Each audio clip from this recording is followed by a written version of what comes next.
It is Jesus 0:30 in the morning. It's about 15 degrees outside. It's time to go feed the animals.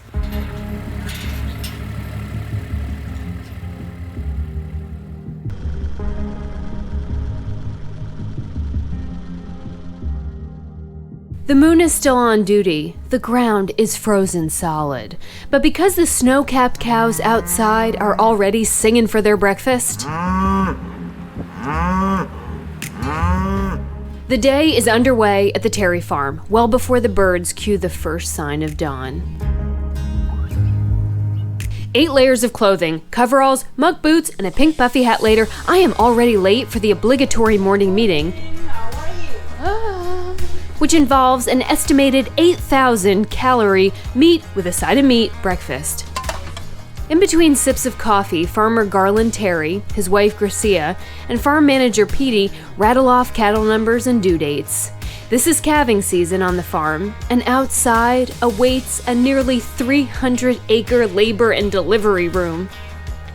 Let's go back this summer to Buffalo, New York, where I spent a near sleepless 24 hours birth coaching a Holstein. It's about 11 p.m., and I don't mean to be an overprotective dairy doula, but I think I'm going to go check on her. Everybody on the farm is asleep, and I will never forgive myself if I miss this. I gazed into those big, slimy eyes when they first opened and saw the world, and about fainted with love when Baby Bull let out his first mighty moo. While not invited to do so, I was also the barn's staff newborn photographer. So according to me, and me only, I am more than qualified to charge into the Terry's herd fields and help birth baby moo after baby moo. That's my mission, and practically none of it happened as I envisioned. The handled daily Holstein heifer, kiss all those noses. Well, you can practically kiss her right on the mouth. A pregnant black Angus is a whole nother animal. Smug, sassy, don't even try to touch her. Terribly relatable. But that's okay, because what I don't know that first morning, crammed into the gator, pasture bound, is that the greatest gift of this little adventure isn't going to be the calves. It's who's sitting right beside me. At the far gate, there's a blockade of mean muggin' moms and the farm bull, who has every man's dream job: eat and chase tail.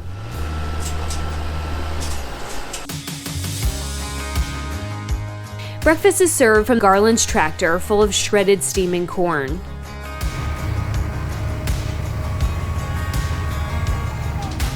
A few stay behind at the fence to gossip between herds, trash-talking Garland, I'm sure. Others are not so sure about the tiny, puffy, pink-headed creature off in the woods, holding the clicky device. They slowly peer out from behind a rear end, weighing how hungry they are against how close they want to get to the strangest-looking coyote they've ever seen. That pink hat causes all sorts of problems with the cattle at the front gate. Come on, girls! Come on! Spooked over the newcomer, or disgusted at my lack of fashion-forward couture, they refuse to come down at all. What this disrespectful livestock doesn't know yet is that I have pink dramatic headwear for them as well, but we'll get to that later.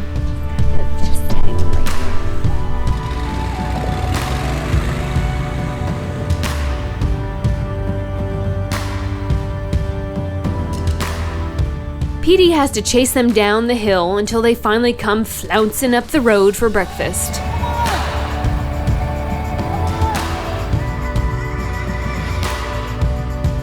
If Garland and Gracia notice the signs of labor early enough, those heifers are moved into the calving barn. Hey, ladies. So cold. And that's where I realize I'm not getting anywhere near the baby moos.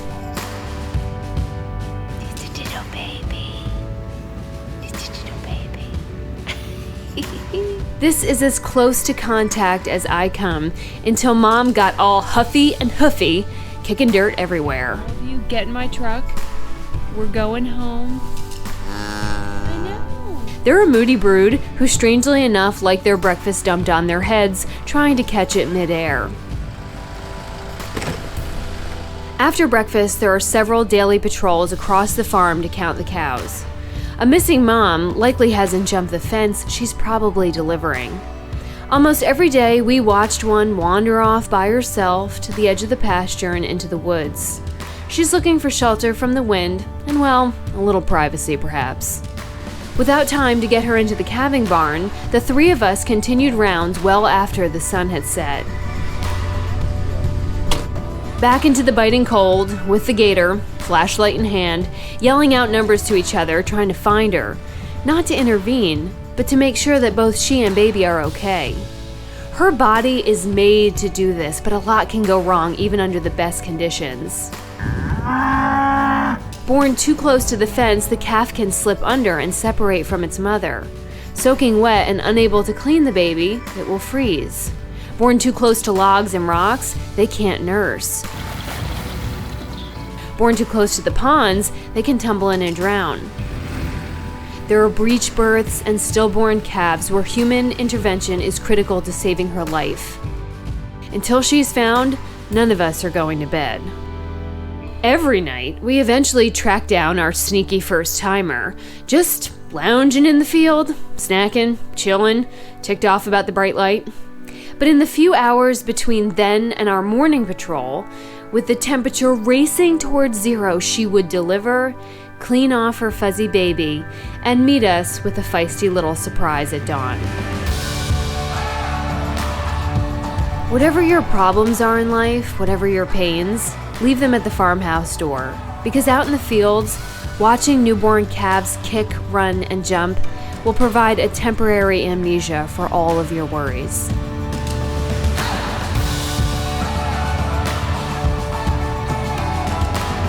After Gracie and I fawn all over them from the warmth of the tractor, They're so fuzzy. it's Garland and Petey's job to play pediatrician. Just like how your baby gets his first vaccination shortly after birth, there's a tube of medicine dedicated to the calf if you can catch him. These little brats can run.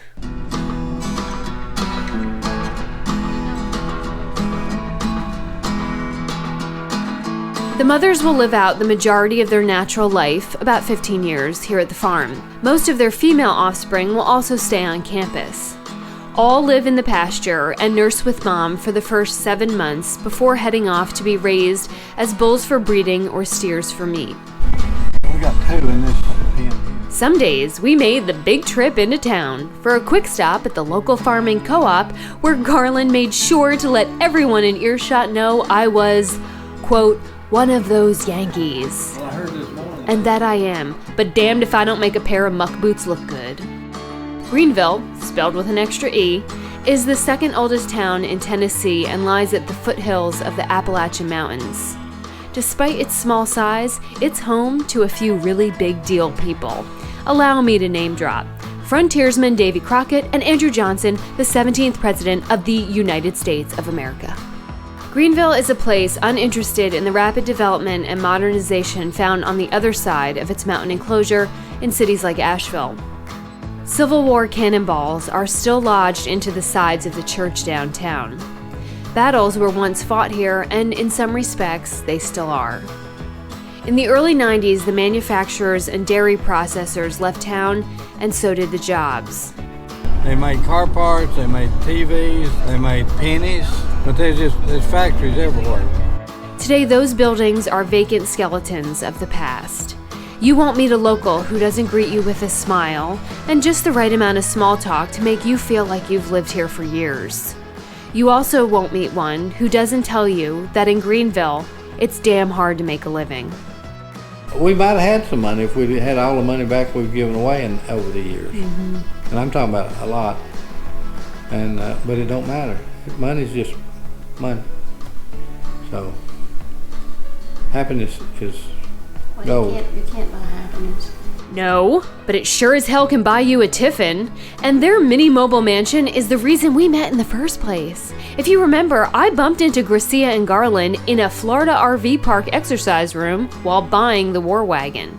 They made the life-changing mistake of telling me, a complete stranger, that they owned a cattle farm, and then made a very passing comment that I was welcome to visit. 2 months later, still basically strangers, I have commandeered their guest room and harassed their livestock. It's not advised to drive 8 hours and stay with people you do not know. It's also not advised to invite a fire-breathing live wire into your home who coos at your cows like they're the children she never had or wanted. I like your haircut. But that's what travel will teach you. Trust your gut and be open to the often dismissed hospitality and warmth of strangers. As for my homestead on wheels, at the very last minute I decided not to take the War Wagon and instead stay at the farmhouse. A decision that was a godsend when my tires hit the country back roads full of switchback hairpin turns. On these mountain passes, the locals practice driving in England, generously giving themselves both lanes to rocket up and down the ridges in a game of chicken that no fifth wheel should ever be challenged to. No, this getaway is just for Bob and I. Valuable time to practice using his exhaust brake and gear system to manage the steep roads before I shovel 10,000 pounds behind me into Greenville or frankly, anywhere else. This mountain hamlet isn't Garland and Gracia's hometown. Garland made his career in construction, building a business from scratch in Asheville. He had grown up milking cows by hand before school, and while he no longer needed the money or the work, he did need to reclaim that part of his past. He and his wife bought a swath of rolling hills and perched barns in a farmhouse facing east. Whether you're a cow or a guest, the view here is magnificent. That was about 2 decades ago. Meanwhile, Gracia and her husband had moved from the Dominican Republic to America, eventually to Greenville. One day, a friend called needing Spanish translation for his new job at a nearby farm. That was the first time Gracia and Garland met, and that day at the Terry farm, the group of 4 became close friends. But that's too simple of a story. Life is full of surprises. Years passed and Garland's marriage crumbled, as did Gracia's happiness when her husband suddenly died. And here's where the universe put together a plan neither one of them saw coming.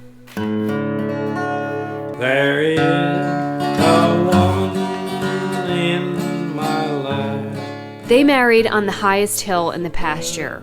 to me. That was several years ago, but today, these two are so gaga for each other you think they just met. Happy as can be. No matter the weather, the time of day, or how grueling the work, Gracia is at his side. They are living examples of what it means to have a best friend, a sidekick, and the love of your life. Her name is Gracia, my love. She was sent from heaven above. Her name is Gracia. When you care enough about somebody, and that much about them, you want them to be first in everything.